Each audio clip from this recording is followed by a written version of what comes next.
Is that just about everything I learned about installing and maintaining twists I learned from this book, Let's Talk Hair by Pamela Farrell. This is one of the first books that I read as I guess I would say stopped relaxing my hair, because I was also natural in high school. But this book is excellent. It shows you how to twist your hair, how to maintain those twists, and it's where I got the idea of putting in twists and maintaining those twists for 3 to 4 weeks. Okay, during that first week that I wear my hair in twists, I usually either wear them hanging down straight or I roll them using larger size flexi rods to give them some bounce. And I usually use larger ones, larger flexi rods, as well as larger parts, so that my hair stays stretched out and maintains some length but still has some bounce to it. Sometimes I use setting lotion for that. Sometimes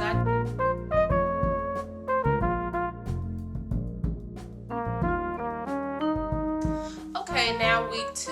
Usually my hair will start, maybe to have a little bit of fuzz and frizz during that week. A little bit of fuzz doesn't bother me, but I mean, I've slept on my twists. I do usually tie them up, but I still will get some frizz by that second week. So what I do is usually roll my twists a little tighter that week into like a flexi rod curly type set, and I'll usually use the smaller flexi rods for that, and I'll roll them in a downward spiral fashion to get a more spiral look.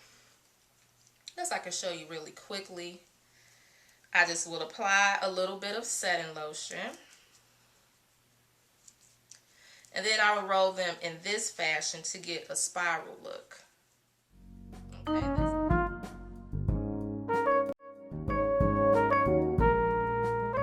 I do that is I actually use a color applicator bottle to apply the shampoo, and I'll show you what I mean.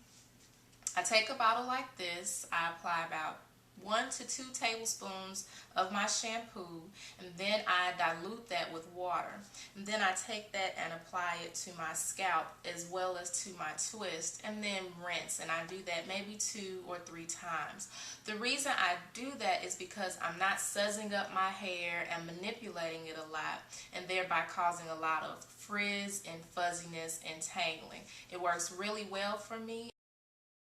After I washed it, I towel dried it using a microfiber towel, and then I put it in 3 braids. Sometimes I do up to 5 braids. This time I just did 3. The more braids you put in and the tighter and smaller they are, the more crinkly your hair will look. The bigger the braids, of course, the looser the crinkles will be and the more stretched out your hair will be. The reason I do this is because if I just wash my twists and let them air dry and shrink up, then they do look frizzy. They start to look a little rough, and I also notice that they kind of tend to tangle easier that way. Like the ends will get kind of tangly. So this way it kind of smooths my hair back out. It's pretty much like doing a braid out, except on twisted hair.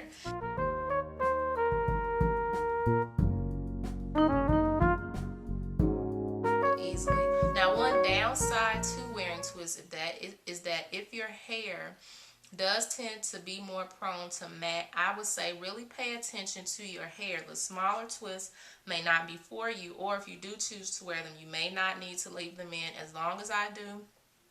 Or when you go to take them out, I would suggest loading your hair up with conditioner and undoing them before you put any type of water on your hair to prevent matting and tangling.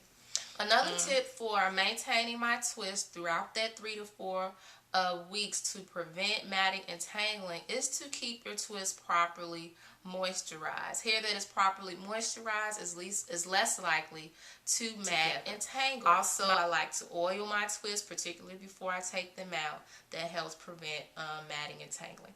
So hopefully these tips have been helpful for you. If you choose to twist your hair, great. I know everyone doesn't like twists, but they work for me, have worked for me for years, and I plan to keep twisting my hair because I just enjoy wearing twists and they're very versatile. So thanks for visiting my YouTube. If you have any questions or feedback, I would really appreciate it.